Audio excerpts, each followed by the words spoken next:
Hey YouTube, so it's been a hot minute since I've been on here and I have to apologize about that. It has been extremely chaotic these last couple of years. Just lots of things going on at work, children, health-wise, all kinds of stuff. But I have some phenomenally great news. In 21 days, we are moving to Southwest Florida. And I could not be any happier. This is a dream come true for us. Things finally fell into place. We found the home of our dreams. We close on the 15th of April on that house. I cannot wait. It has a wonderful backyard area that I think my orchids are gonna absolutely love. And I thought, you know what? I need to do one final update in Ohio, and then we will do our next video in Florida. So stay tuned. It's gonna be a few more weeks before I can actually post another video because we're gonna start packing and all that kind of stuff. Well, we've already been packing, but we're gonna be really packing these next few weeks. And then we are heading to Florida on the 19th. So we are extremely excited about that. So here today is just a normal fowl. This was one I picked up, I believe back in early December, possibly early January. I can't remember which now. Just at Trader Joe's. I loved it. It's just like a helo lip type orchid. Absolutely adore that fowl. This one I actually dropped and broke the spike on. So you can see right there, I did put some tape on it and then I staked it up, and that's how I usually can save a spike. Funny thing is though, is these buds have been hanging on like that for a long time, so I don't think they're gonna open, but the other spike is doing just fine. So I'm pretty excited about that. So now I'm gonna take you through the rest of my orchids and let you know what they look like here. And then, like I said, my next video will be in Florida. Okay, so this is my little, one of two little fowl tables. Pretty much all I have left are fowls. Vandas and Cattleyas. I have just a couple of other wonky ones in there, but they've been the only ones that have been with me throughout all of this. So these orchids have been through the ringer and back, not gonna lie, but I've managed to get them to bloom and rebloom, so that's a good thing. So we're gonna start with here. This is an orchid that Luba at my Orchid Society bought me, I don't know, a few years back, when she said that if I would agree to be the secretary one more year, she would buy me this orchid, and I did, and so she bought me this orchid. So Luba, it's still here. I think this was a $5 orchid.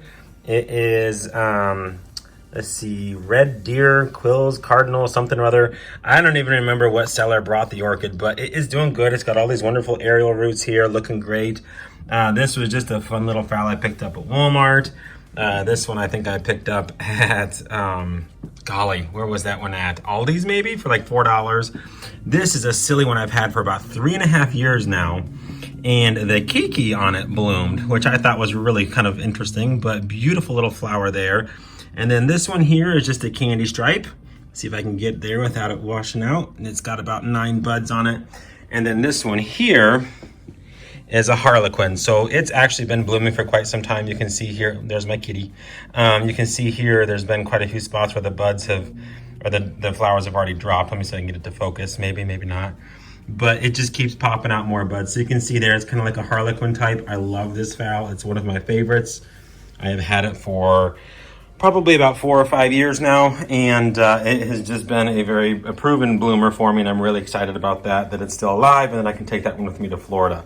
So there is that table of little fowls. Let's move on to the next one.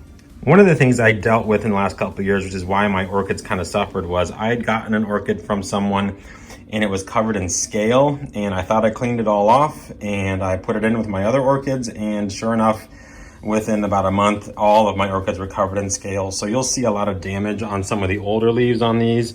That's from just all kinds of nastiness that I have dealt with. The pitting on the leaves and all that has just been a pain in the rear. I've had to deal with many things, and it just kind of put a damper on orchid collecting for me, because I was just battling this horrible stuff constantly, and I gave up on some plants and just ended up tossing them.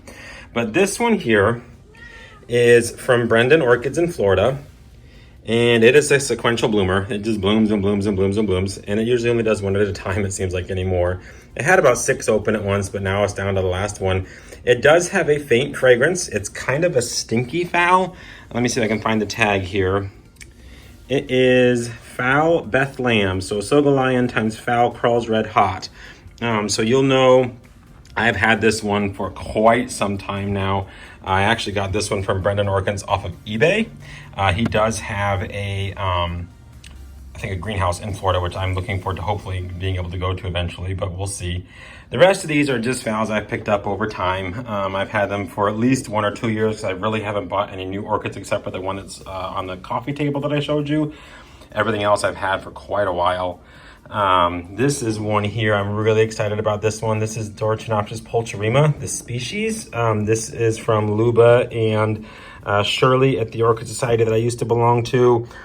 They gave this one to me, and gals, it's still alive. It's struggling, but it's still alive. I think once I get it in Florida, it's going to be a lot happier. So we shall see. I hope. Cross my fingers. I'm praying. And this fowl has struggled along, but he's finally getting new roots, and he did get a little flower spike. I don't think it's going to last, though. It kind of curled in on itself. I might just cut it so that it puts more juices, I guess, energy into getting new roots, because he is pretty flimsy. I spray him literally every day, but we shall see. So hopefully these guys will do a little bit better and perform better for me in Florida.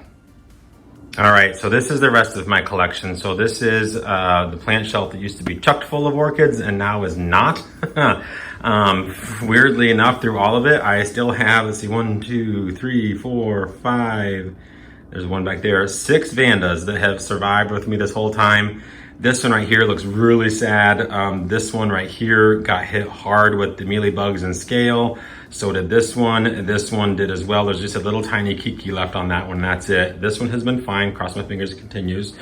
But on top are what's left of the fowl collection. It just didn't fit on the little shelves, I guess, out, or not shelves, little plant stands out in the living room.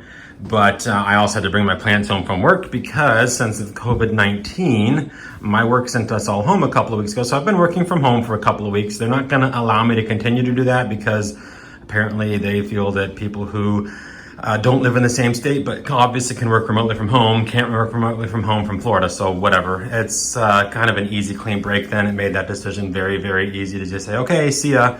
So I did turn in my 3 weeks notice. And of course with that, I had to bring home my plants. So I've got just some funny little vining things, little pothos and all that kind of crap.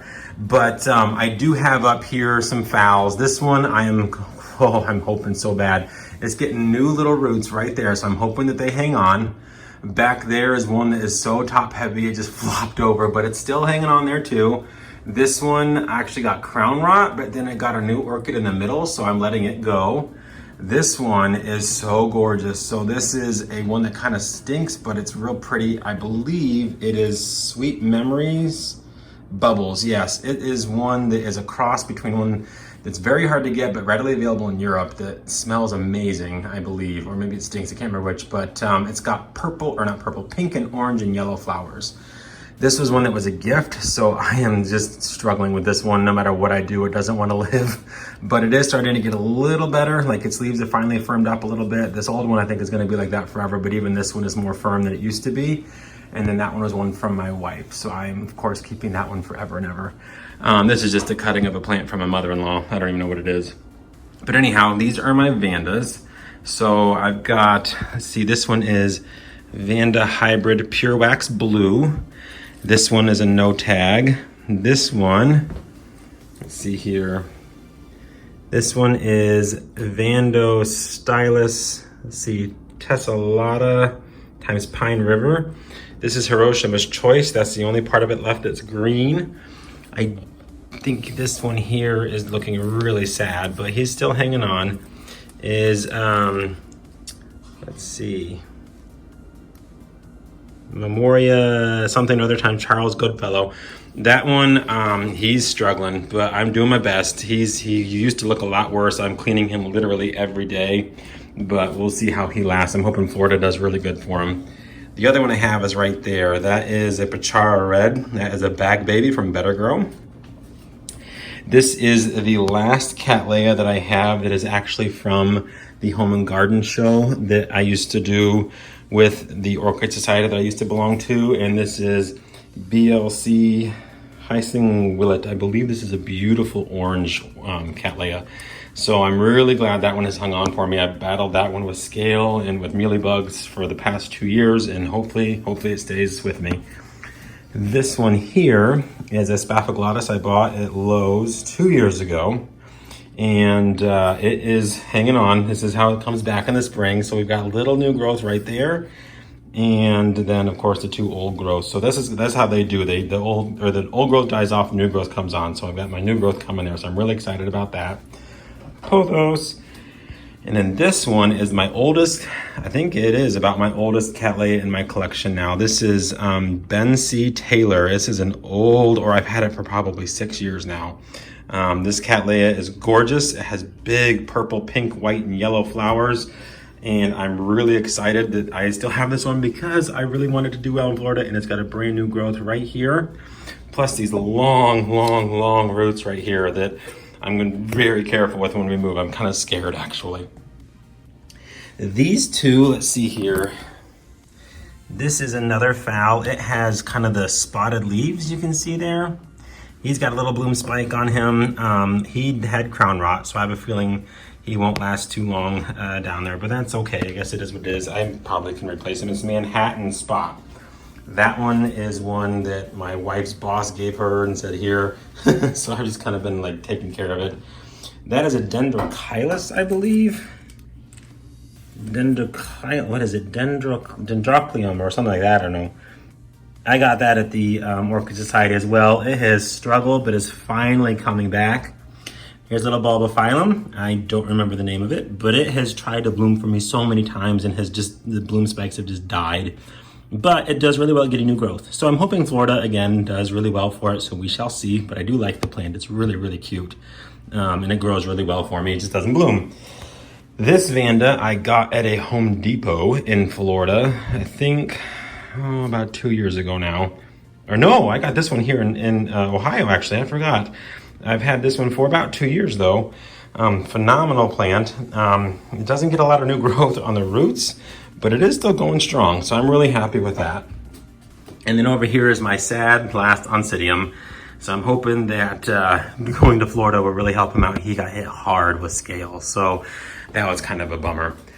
But that, guys, is what I have left. Like I said, there's not much, just a handful compared to what I used to have. So Florida, I'm not gonna go hog wild right off the bat. I need to allow the plants I have to acclimate, and I need to get used to how they're gonna grow, how they're going to adapt and thrive, hopefully. Cross your fingers for me. We have a lanai that has partial like terrace on it. So that's where I'm gonna keep the orchids, is underneath that terrace on these shelves. I have another shelf just like this down in the basement, but it's just full of supplies right at the moment. So it's going to be another orchid shelf for me, which I'm really excited about. And then I think I only have one palm in my new yard. So I'm gonna think about maybe attaching some Schomburgkias to it because they can take full sun. Other than that, there weren't a whole lot of big trees in the yard that I would be able to hang or attach any orchids in that would allow the kind of light that they need without getting burned on the leaves. So that was kind of a bummer, but I look at it this way. This is going to be our forever home. So I can thankfully, plant some stuff, allow them to mature, and then get those orchids out in the trees if I want to, or something along those lines. So anyhow, guys, that is my update for Ohio 2020 of March. And the next update will be how I've got them all down in Florida. And then it's gonna be more regular videos from there on out because I finally have life to a point where it is easier for me to do videos without, all the chaos and everything going on. So I look forward to those updates, guys. Sit tight and we will chat real soon. Have a great day, everybody.